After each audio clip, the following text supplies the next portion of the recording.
Hey everybody, it's me, the Wizard Dude. And I'm actually going to try out this review thing since I've seen a lot of YouTubers do it, and I want to try one for myself, voice my opinion about this. I'm going to start with what you call one of my favorite, no word, but lots of music movies known as Fantasia. It helped get me interested in the classical music genre, and it's animated, so that's good. Its blend of live action and animation was cool, as in the live action segments is where the narrator introduces us to each. I think it's Leopold Stokowski who introduces us because he's a composer. And the animation tells the stories with the classical music. So let's go into each segment, starting with the Nutcracker Suite. So, the Nutcracker isn't in the Nutcracker Suite for some reason. We instead get nature things like the Dance of the Sugar Plum Fairies, with its soft, tinkly music, has the Sugar Plum Fairies make dew on the flowers instead. Then the mushrooms dance to a Chinese dance, and the Dance of the Reed Flutes comes with some ballet flowers. Kind of nice.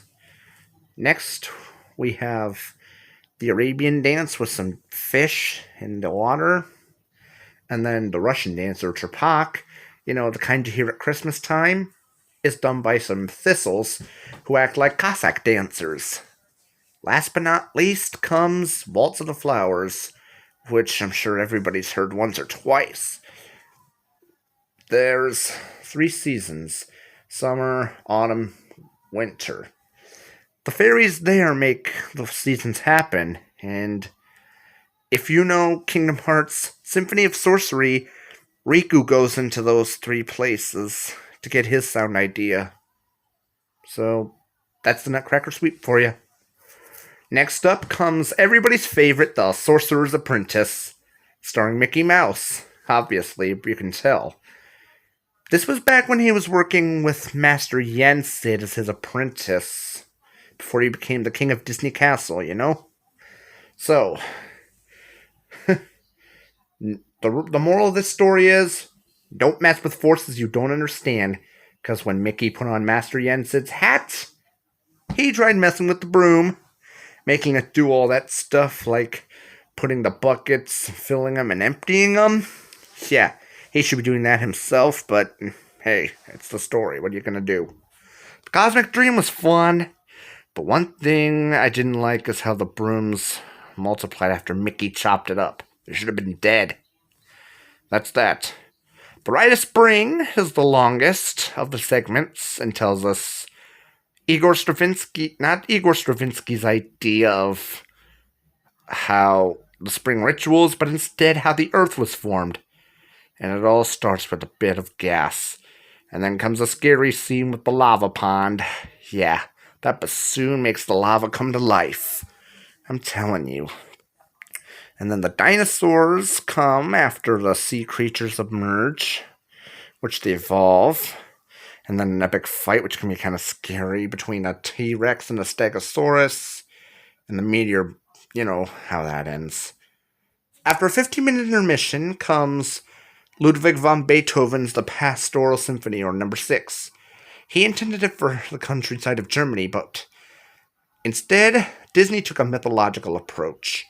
So what's in this is how the mythical creatures like the fauns, centaurs, the unicorns, Pegasus and his family are making wine for their wine god Bacchus and his donkey, unicorn Jackus. Unfortunately, Zeus, who I don't like his portrayal here compared to Hercules, wants to ruin it with his storms, with help of his son Vulcan, who I don't like his stereotyping of being dumb. I didn't really like the storm because it ruined it. So then, once the storm passes, it ends with everyone going to sleep at night with Diana. Next is Dance of the Hours, another highlight. So there are 4 animals in the palace, starting with ostriches is Madame Upanova and her ostriches dance ballet to represent the morning.